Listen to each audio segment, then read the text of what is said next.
بسم اللہ والحمدللہ والصلاۃ والسلام علی رسول اللہ اما بعد۔ میرے عزیزو، آج ہمارا مذاکرہ ہے مصحف اور محرف پر۔ سبحان اللہ۔ مصحف اور محرف پر یہ بھی علم حدیث کے بڑے پیارے فنون ہیں، اور ان کا تعلق بھی ضعیف حدیث کے ساتھ ہے۔ کیا تعلق ان کا بھی؟ ضعیف حدیث کے ساتھ ہے۔ جی شیخنا۔ بسم اللہ الرحمن الرحیم۔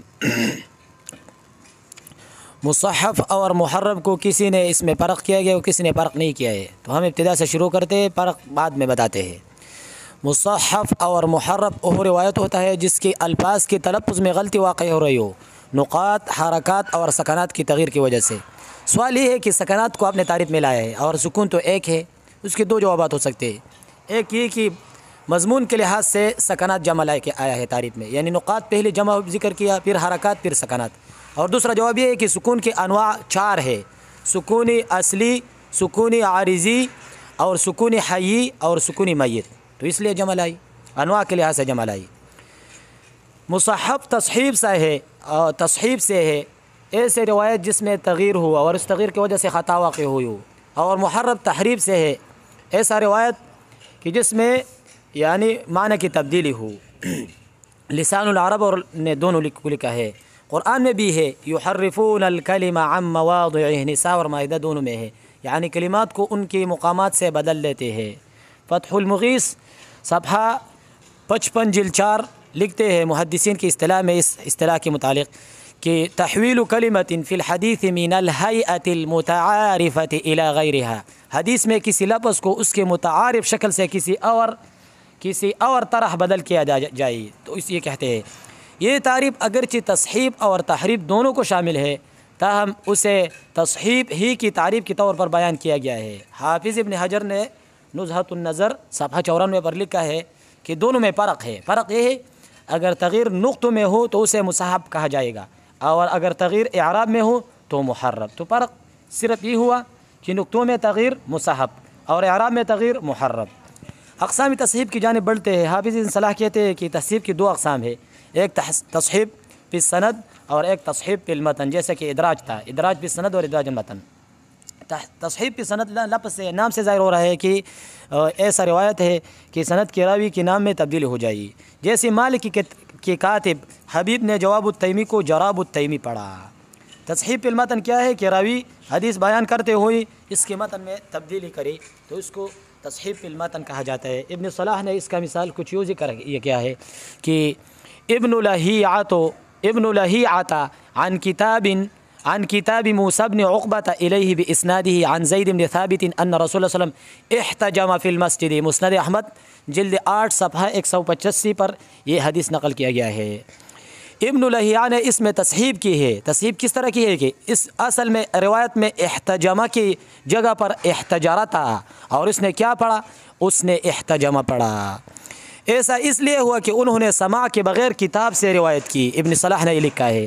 امام مسلم کہتے ہیں وابن لہیعۃ المصحف فی متنہ المغفل فی اسنادہ کتاب التمیز، یعنی ابن لہیعہ جو ہے یہ متن میں تصحیف کرنے والا ہے اور سند میں غفلت برتنے والا راوی ہے۔ مصحف پڑھا وابن لہیعۃ المصحف، اس میں فاعل کا صیغہ ہے، فی متنہ المغفل فی اسنادہ۔ حافظ ابن صلاح کہتے ہیں کہ تصحیف کی اور بھی اقسام ہے، جیسے کہ تصحیف البصر، تصحیف السمع اور تصحیف اللفظ۔ تصحیف البصر کیا ہوتا ہے؟ جس تصحیح کا تعلق بصر سے ہو تو وہ تصحیف البصر ہے، جس کا تعلق سمع سے ہو تو تصحیف السمع ہے، اور جس کا لفظ کی تبدیل کرنے کے ساتھ ہو وہ تصحیف اللفظ ہے۔ حکم کیا ہے؟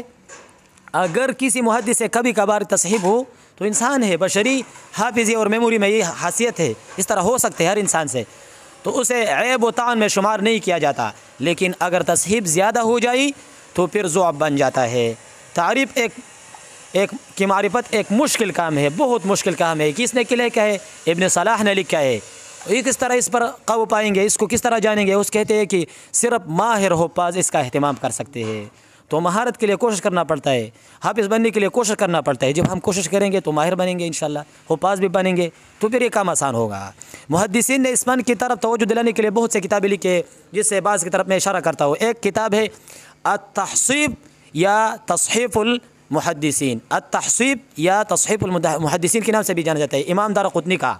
دوسرا ہے التصحیف والتحریف وشرح ما یقع فیہ، یہ احمد محمد شاکر کا ہے۔ تیسرا اصلاح خطأ المحدثین، خطابی کا ہے۔ اور چوتھا تصحیح التصحیف، تصحیح التصحیف وتحریر التحریف، خلیل کا۔ اور پانچواں کتاب التطریف فی التصحیف، امام ابو بکر السیوطی نے اسے لکھا ہے۔ یہ تو محرف اور مصحف کے متعلق تھوڑا سا بحث۔ بسم اللہ الرحمن الرحیم۔ بھائی میں اس کے بارے میں ماشاءاللہ بیان کیا ہے، لیکن میں بھی تھوڑا سا بات کرنا چاہتا ہوں۔ المصحف، یہ جو قسم حدیث ہے، یہ باب من صحف یصحف فہو مصحف سے ہے۔ یہ ماخوذ ہے من الصحفۃ سے یا صحیفت سے، التی یکتب فیہا الصحف، اس کو صحیفہ کہتے ہیں یا مصحف کہتے ہیں کہ اس میں کتب لکھا جاتا ہے، یعنی کتابت کیا جاتا ہے۔ والصحفی هو الذی یخطئ، اور جو مصحف ہے اور صحفی ہے، یہ شخص کا یعنی اس شخص کو کہتے ہیں یخطئ فی قراءۃ الصحف، کہ یہ صحف میں خطا واقع کرتے ہیں، اس کو مصحف اور صحفی کہتے ہیں۔ یہ جو مصحف لفظ ہے اصطلاحاً کس کو کہتے ہیں؟ وہ احادیث جو خطا کر راوی اس کے قراءت میں سندن اور یا متنن فرواہ علی غیر ہیئت المحفوظۃ، ایسے طریقے سے اس کو نقل کر رہا ہے اس کو کہ وہ غیر محفوظ ہو اور اس کے سند اور متن میں وہ خطا واقع کر رہا ہو۔ اس تعریف کو وضاحت یہ ہے کہ راوی اس حدیث کو پلٹا ہے صحیفے سے، اور اس نے اس شیخ سے بھی نسخہ ہو جو اتقن ہو، اور تو یہ یا اس میں خطا ہو جائے نص کی قراءت میں، اور یا روایت کرتے اسی طریقے سے کہ حدیث بیان کرتا ہو ایسے الفاظ کے ساتھ کہ یہ متشابہ ہو صورت خطا کے ساتھ، تو اس کو بھی کیا مصحف بھی کہتے ہیں۔ اور پھر ہر جو لفظ مصحف ہے یہ ایک لفظ شاذ ہے، یعنی شاذ ہے اس لیے کہ راوی نے مخالفت کیا ہے اپنے روایت میں اس شخص کی جو اتقن ہے، اس وجہ سے علماء حدیث نے تنبیہ دیا ہے اس پر اور لون خطا پر کہ اس سے بچو، اور بیان کیا ہے اور لوگوں کو بیان کیا اس کے بارے میں کہ انہیں اس سے لوگ انہیں بچ جائے اور لوگوں کو ڈرائے اس سے، اور کہا ہے اور یہ بھی جو ہے نا کہا ہے وَأَلَّفُوا مُصَنَّفَاتٍ لِحَصْرِهَا وَبَيَانِهَا، اس میں کتب بھی بہت زیادہ لکھی گئی ہے اس کے حفاظت سے کہ لوگ اس سے بچے۔ اس وجہ سے عسکری نے روایت نقل کیا ہے سعید تنوخی سے کہ کہا جاتا تھا اس وقت لا تأخذ القرآن عن مصحف یا عن مصحفی، کہ تم قرآن کو نہ لو میرے مصحف سے، ولا تحمل العلم عن صحفی، کہ صحفی کہ عن صحفی، یہ بات کہا تھا تصحیفات المحدثین میں یہ بات ہے۔ اس طرح عسکری نے دوسری روایت کیا ہے کہ ابن معین سے کہ فرماتے تھے ابن معین سے کہ فرماتے تھے من حدثک وهو لا يفرق بین الخطأ والصواب فليس بأهل ان یأخذ عنه، کہ جو شخص فرق نہیں سمجھتا ہے خطا اور ثواب کے درمیان، تو یہ اہل نہیں ہے کہ ان یأخذ عنه، کہ اس سے علم لیا جائے۔ اب کبھی کبھی یہ جو واقع ہوتا ہے تصحیف قراءت اسم میں سند میں، اور کبھی کبھی واقع ہوتا ہے قراءت لفظ میں متن حدیث میں، یہ بھی کبھی سند میں واقع ہوتا ہے کبھی جو ہے نا متن میں واقع ہوتا ہے۔ اقسام التصحیف، یہ کبھی سند میں واقع ہوتا ہے اور کبھی یعنی متن میں واقع ہوتا ہے، جس طرح بھائی نے بیان کیا اس طرح میں اس کے لیے میں مثال بیان کرنا چاہتا ہوں۔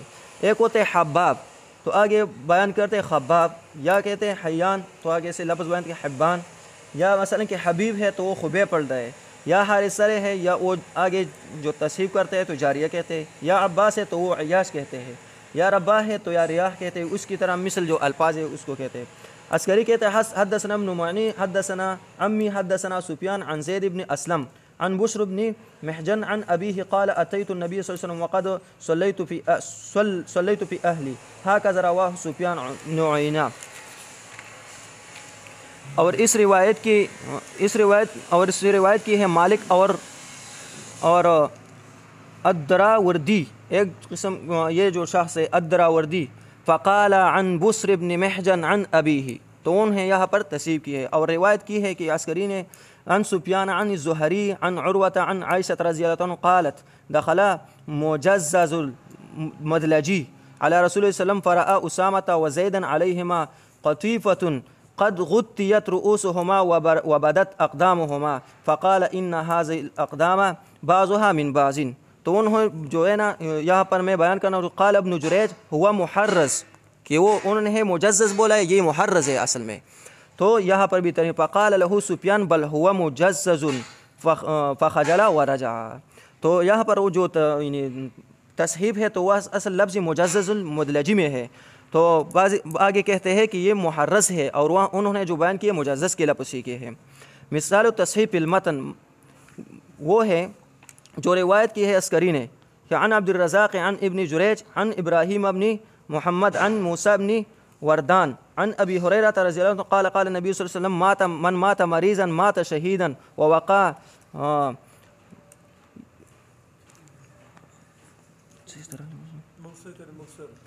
اصل جو ہے نا عسکری کہتے ہیں کہ اصل اس طرح یہ ہے من مات مرابطا مات شہیدا. تو وہاں پر جو ہے نا الفاظ کوئی اور ہے. تیسری قسم تصحیف معنوی ہے، وہ یہ ہے کہ باقی کرے مصحف روایت اپنے لفظ پر لیکن اس کا تفسیر کرے اپنی تفسیر جو ایسے تفسیر پر جو دلالت کرے کہ اس نے اس روایت سے ایسے معنی کہ فہم کیا ہو جو اس روایت کے مراد نہ ہو، تو اس کو تصحیف معنوی کہتے ہیں. آگے اس کا مثال بھی ہے لیکن ٹائم کے قلت کے بنا پر وہ میں چھوڑ لگ سکتا ہوں. تو اس پر جو آگے تصحیف کا جو تقسیم ہے وہ علامہ حافظ ابن حجر نے دو کلام کو تقسیم کیے، اس کے درمیان دو بنائے اسے، ایک تحریف ہے اور ایک ہے تصحیف. تو انہوں نے تصحیف کی تعریف کی کہ وَهُوَ مَا كَانَ التَّغْيِيرُ فِي لَفْظِ الْحُرُوفِ مَعَ بِنَاءِ سُورَةِ الْخَطِ مثل یا ابا عمیر ما فعل البعیر. تو ثواب اسی طرح ہے یا ابا عمیر ما فعل النمیر. تو اس کو دوسرا قسم تحریف وَهُوَ مَا كَانَ التَّغْيِيرُ فِي شِكْلِ الْحُرُوفِ مَعَ بِنَاءِ سُورَةِ الْخَطِ مثل حبان و حبان. تو اس کو کہتے ہیں. تو آپ اس میں اس کے بارے میں اور جو مصنفات کی کتب لکھی گئی ہے وہ بھائی نے ذکر کیا. بسم اللہ الرحمن الرحیم. تب تصحیفات پر زیادہ تصنیفات ہے، لیکن میں نے جب کتاب العلل میں دیکھا تو کتاب العلل میں تصحیف کے مثالیں زیادہ تھی. ایک مثال 485 میں تھا اور 1539 میں تھا اور 3725 میں تھا اور بس تھے. وہ کتاب التمیز میں نے بھی امام مسلم تصحیف کی مثالیں لایا. بسم اللہ الرحمن الرحیم.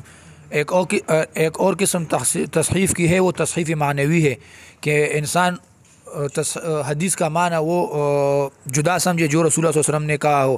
اس کی ایک مثال دیتا ہوں جو مشہور مثال ہے. ابو موسیٰ العنزی آیا، اس نے کہا نحن قوم لنا شرف، کہ ہم ایسی قوم ہیں ہمارے لیے ایک خاص شرافت ثابت ہے رسول اللہ صلی اللہ علیہ وسلم سے. تو لوگوں نے پوچھا کیسی آپ کی شرافت ہے؟ تو انہوں نے کہا کہ حدیث میں ہے رسول اللہ صلی اللہ علیہ وسلم نے ہماری طرف منہ کر کے نماز پڑھی ہے. صلی رسول اللہ صلی اللہ علیہ وسلم الی عنزۃ. تو عنزۃ وہ عنزہ ایک وہ اس کو کہتے ہیں جو الحربۃ الصغیرہ کو کہتے ہیں، جو لڑائی میں استعمال ہوتی ہے قتال کے وقت جنگوں میں پرانے زمانے میں. تو اس نے اس کی اپنے قبیلے کا نام بھی عنزہ تھا، تو اس نے وہ مراد لے لیا. پھر معجم والے کہتے ہیں کہ اس سے بھی غریب ترین اور عجیب بات یہ ہے کہ ایک اعرابی آیا تھا بانڈچی، اس نے عنزتن کہا پڑھا تھا، عنزتن سکون کے ساتھ پڑھا تھا. تو وہ کہتے ہیں بکری کی بچے کو یا بیڑ کے بچے کو. تو اس اعرابی نے اس حدیث کا فہم اس طرح بیان کیا کہ رسول اللہ صلی اللہ علیہ وسلم جب بھی نماز پڑھتے تھے تو ایک بیڑ یا بکری کے بچے کو اپنے آگے کھڑا کر کے نماز پڑھتے تھے. تو یہ تصحیف معنوی کی مثال ہے. بسم اللہ الرحمن الرحیم. الحمد للہ والصلاة والسلام علی رسول اللہ، اما بعد. سب سے بنیادی چیز کہ مصحف کا وجہ تسمیہ کیا تھا، تو اس کے متعلق ایک محقق ہیں طارق ابن عوض اللہ، انہوں نے اس میں لکھا ہے کہ مصحف کتاب کا نام شیخ تقریب علم الحدیث. اچھا، یہ کہتے ہیں کہ مصحف کا وجہ تسمیہ یہ ہے کہ ان قوما كانوا قد اخذوا العلم عن صحف والکتب. کچھ لوگ ایسے تھے کہ انہوں نے علم جو ہے صرف کتابوں سے حاصل کیا تھا، وَلَمْ يَأْخُذُوهُ عَنْ أَفْوَاهِ الْعُلَمَاء، اور علماء جو تھے ان سے سامنے مباشرتاً بیٹھ کے نہیں لیا تھا۔ تو وہ کہتے ہیں کہ آپ جانتے ہیں کہ جو عربی زبان میں کتابت تھی شروع کے زمانے میں، تو وہ نقطوں کے بغیر ہوتی تھی، تو وَلَا عِنَایَةَ بِالتَّفْرِقَةِ بَيْنَ الْمُشْتَبِهِ مِنْهُ، تو بعد کے جو لوگ تھے جنہوں نے لیا بغیر نقطوں کے، تو ان سے اس طرح کی غلطیاں ہوئیں قرات میں۔ تو ایسے لوگ جو صرف کتابوں سے علم لیتے تھے ان کو کہا جاتا تھا صحفیین، ای الذین یقرؤون فی الصحف ثم شاہد الاستعمال حتی اشتقوا منہ فعلا، تو اس سے جو ہے ان کا نام لیا گیا، فقالوا صحف ای قرأ الصحف، کہا جاتا تھا کہ صحفہ یعنی اس نے کتابوں سے پڑھ کے علم حاصل کیا ہے۔ پھر یہ لوگوں کی زبانوں پر چڑھ گیا، فقالوا لمن اخطأ، تو جو غلطی کرتا تھا اس کو کہا جاتا تھا صحفہ۔ تو اس طرح یہ اصطلاح ادھر بھی آئی ہے علوم الحدیث میں، فعل ما یفعلہ قراء الصحف۔ اچھا، اس علم کی اہمیت کے متعلق بھی طارق ابن عوض اللہ نے لکھا ہے کہ معرفت المصحف والمحرف مما تمس الحاجۃ المحدثین، یہ بہت ہی اس کی ضرورت ہے۔ کیا ضرورت ہے؟ بل سائر العلماء، محدثین کے علاوہ تمام علماء کی بھی یہ ضرورت ہے۔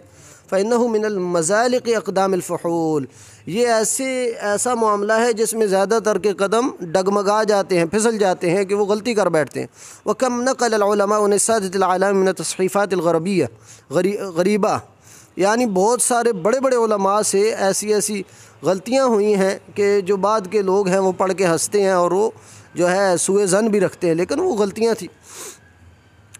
تو اس علم کے متعلق انہوں نے کہا کہ اس کے متعلق قواعد اور ضوابط ہیں جو انسان کو حاصل کرنے چاہیے، اور اس کا بڑا اثر ہے۔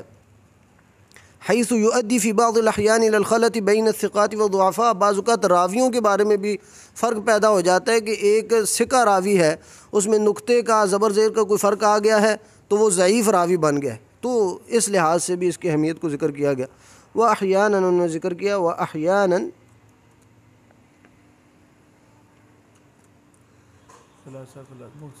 جی یہ اہمیت، وَأَحْيَانًا أُخْرَى يُؤَدِّي إِلَىٰ إِيهَامِ تَعَدُّدِ رُوَاةِ الْحَدِيث، بعض اوقات ہوتا ہے کہ ایک ہی راوی ہے لیکن وہ نقطوں وغیرہ کے فرق سے لگتا ہے کہ وہ ایک سے زیادہ راوی ہیں، اس سے بھی وہاں پیدا ہوتا ہے، اور ایک جو محقق ہے اس کے لیے بڑی مشکل پیدا ہوتی ہے۔ تو اس طرح کی انہوں نے دیگر نکات ذکر کیے ہیں جس سے اس کی اہمیت واضح ہوتی ہے۔ اب اس کے بعد وہ کہتے ہیں کہ بلکہ یہ جو نئی چیز ہے، یہ میں نے الفیہ سیوطی جو ہے اس کی شرح امام سیوبی نے کی تھی، اس کو میں نے لیا، اور وہ کہتے ہیں کہ یہ ایک ایسا فن ہے کہ جس کے بارے میں بڑے حفاظ اور حذاق علماء جو ہیں وہ اس میں ماہر تھے، جیسا کہ انہوں نے دو نام لیے، امام دارقطنی اور ایک اور ہے ابو احمد العسکری۔ تو ایسے وہ شعر شروع کرتے ہیں، والعسکری صنف فی التصحیف والدارقطنی ایما تصنیفی، تو اس کا مطلب ہے انہ صنف فی هذا الفن کتابا مفیدا جدا، یہ عسکری جو ہے ابو احمد عسکری، اس نے بڑی مفید کتاب لکھی ہے، اور پھر جو ہے دارقطنی کے بارے میں وہ بتاتے ہیں کہ ان کا بھی ماشاءاللہ بہت نام تھا اس متعلق۔ امام سخاوی کہتے ہیں کہ یہ جو ابو احمد عسکری تھا اس کی بہت ساری کتابیں تھیں اس تصحیف کے متعلق، حتیٰ کہ جن لوگوں نے قرآن کے پڑھنے بھی تصحیف کی ہے، مثال کے طور پر انہوں نے ایک آدھ مثال ذکر کی، الم تر کیف فعل ربک باصحاب الفیل، ایک محدث یعنی انسان ہے، غلطی لگ سکتی ہے، اس نے بولنے میں یہ کیا الف لام میم تر کیف فعل ربک باصحاب الفیل، الم تر کی جگہ الف لام میم اس نے پڑھا۔ تو اس طرح کی تصحیفات بھی انہوں نے ذکر کی کہ لوگ پڑھ کے تو اس کو ہنستے ہیں، لیکن یہ انسان ہے، اس کے یعنی زبان سے یہ چیز نکل سکتی ہے۔ اچھا، پھر انہوں نے دوسرا شعر ذکر کیا، فما یغیر نقطہ مصحف، جس کے نقطے بدل جائیں وہ مصحف ہے، او شکلہ لا احرف محرف، جس کی شکل یعنی زبر زیر تبدیل ہو جائے تو اس کو محرف کہا جاتا ہے۔ تو البتہ اس کے متعلق انہوں نے ایک تنبیہ یہ ذکر کی ہے کہ متقدمین جو علماء تھے ان میں یہ تصحیف اور تحریف دونوں میں فرق نہیں تھا، دونوں ایک دوسرے کی جگہ استعمال ہوتے تھے۔ اچھا تیسرا شعر ہے پھر ان کا، کہتے ہیں فقد یکون سندًا و متنًا۔ یہ دو قسمیں انہوں نے ذکر کی ہیں کہ بنیادی طور پر تصحیف یا تو سند میں ہوگی یا متن میں ہوگی، اور تین اور انہوں نے اقسام ذکر کی ہیں، ایک تو یا سند میں ہوگی یا متن میں ہوگی، پھر ان دونوں میں یا تو وسامعًا و ظاہرًا و معنًا، یا تو وہ سننے والے کو غلطی لگی ہے، یا ظاہراً جو ہے الفاظ میں غلطی آ گئی ہے، یا معنی میں کسی نے غلطی کر دی۔ انہوں نے الفاظ یعنی تین الفاظ میں یہ ذکر کر دی ہے، لیکن یہ پیچھے ماشاءاللہ اس کی آگے اتنی تفصیل ہے کہ امام سیوطی نے اس کو ذکر کیا۔ خیر، پہلی کی مثال دی انہوں نے، پہلی جو سند میں ہو سکتی ہے تصحیف یا تحریف، فاول مراجم صحفہ یحییٰ مزاحما فما انصفہ۔ تو مراجم لفظ تھا، اس کی مثال ہے کہ یہ حدیث شعبہ ہے، شعبہ روایت کرتے ہیں عوام بن مراجم سے، عن ابی عثمان النہدی عن عثمان بن عفان رضی اللہ عنہ قال قال رسول اللہ صلی اللہ علیہ وسلم لتؤدن الحقوق الی اہلہا، یہ حدیث تھی۔ اب اس میں جو مراجم لفظ ہے اصل میں یہ یحییٰ بن معین ہے، امام الجرح والتعدیل، تو انہوں نے مراجم کو مزاحم بنا دیا، مراجم کو مزاحم بنا دیا، اصل میں وہ مراجم تھے۔ تو یہ سند کی انہوں نے مثال ذکر کی۔ دوسری انہوں نے کہا وَبَعْدَهُ يُشَقِّقُونَ الْخُطَبَ صَحَّفَهُ وَكِيعٌ قَالَ الْحَطَبَ، تو یہ انہوں نے جو ہے شعر ذکر کیا، یہ اصل میں حدیث تھی رسول اللہ صلی اللہ علیہ وسلم کی، روی عن معاویہ رضی اللہ تعالیٰ عنہ، معاویہ رضی اللہ عنہ سے روایت ہے کہ لعن رسول اللہ صلی اللہ علیہ وسلم الذین